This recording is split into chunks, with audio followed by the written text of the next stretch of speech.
French apple pie, we're gonna need 7 Granny Smith organic apples. And I really kind of stress the organic part of the apples.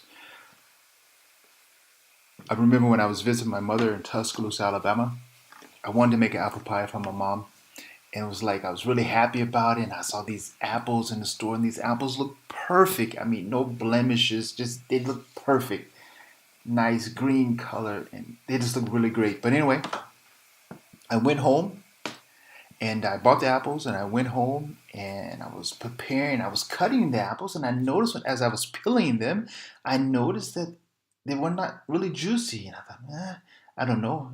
Maybe it'll work out when I put the sugar in there and put them in the oven and everything. They get juicy and make really nice, like a sauce. It's like really nice. But they were not so. It was the worst apple pie I've ever made in my life. That's why I really prefer organic apples, really good apples. But what we're going to do, we're going to peel the apples, we're going to cut up the apples, we're going to take out the seeds, and then we're going to slice the apples into really nice sizes. And then we're going to take some flour, and we're going to take some butter, and we're going to use a butter cutter if you have one. If not, you can use 2 butter knives. And if not, you can do like I usually end up doing, and that is taking a fork and using a fork to break up my butter into the flour.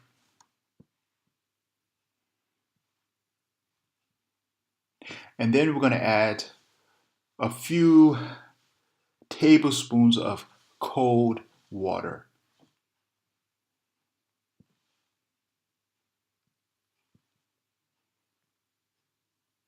And with adding the water, you would kind of notice with the consistency of your flour, I would suggest maybe for 4, 5, maybe 6 tablespoons of cold water.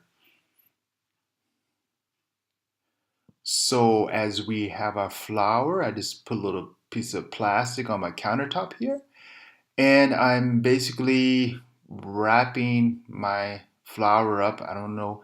I'm not sure what I was doing. I usually don't do it this way, but I think it worked out pretty good. And then, if you like, you can take your flour and you can place it into the refrigerator. And then after you place it into the refrigerator for about an hour, you can really work with it, and it makes working with your flour a lot easier if you don't put it in the refrigerator, because when it's kind of hard, it just makes it easier to handle.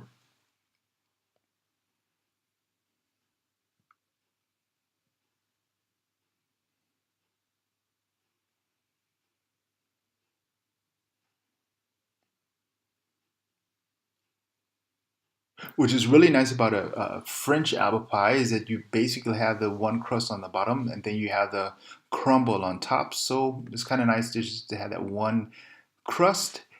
And I use a glass. I like to use a glass. I've been using glass ever since I've been making pies and stuff like that. I just like to use a glass, even though I have a pen roller. But what you're going to do basically is flatten your crust out.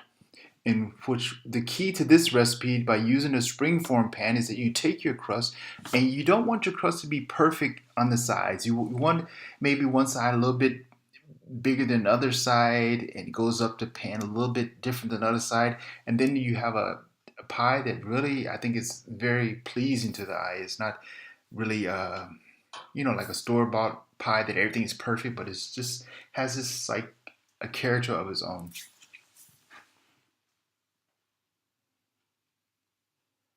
So as we're going to take our apples, and we're going to add the ingredients, the salt and the cinnamon and the nutmeg and the flour, and we're going to really mix them into our apples. And what I'm using a shifter here, kind of like because I really want my everything to be really well mixed. It gives it a really a fine taste.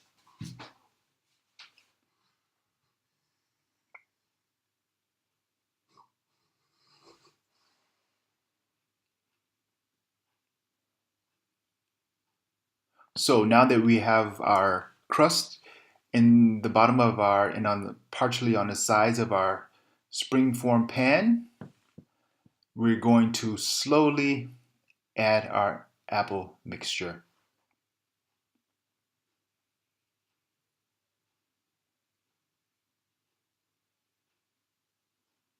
And like I said, I really like this crust because it doesn't have to be perfect. It doesn't have to be, yeah, it doesn't have to be perfect.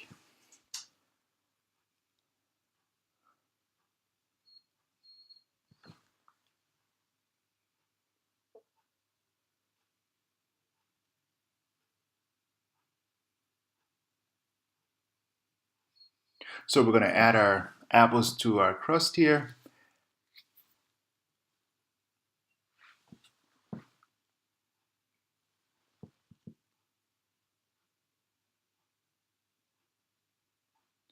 And now for the crumb topping.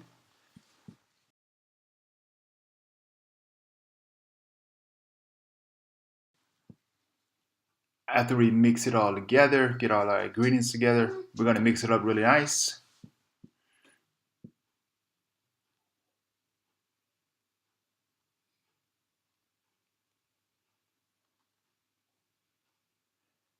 And put it on top of our apple mixture.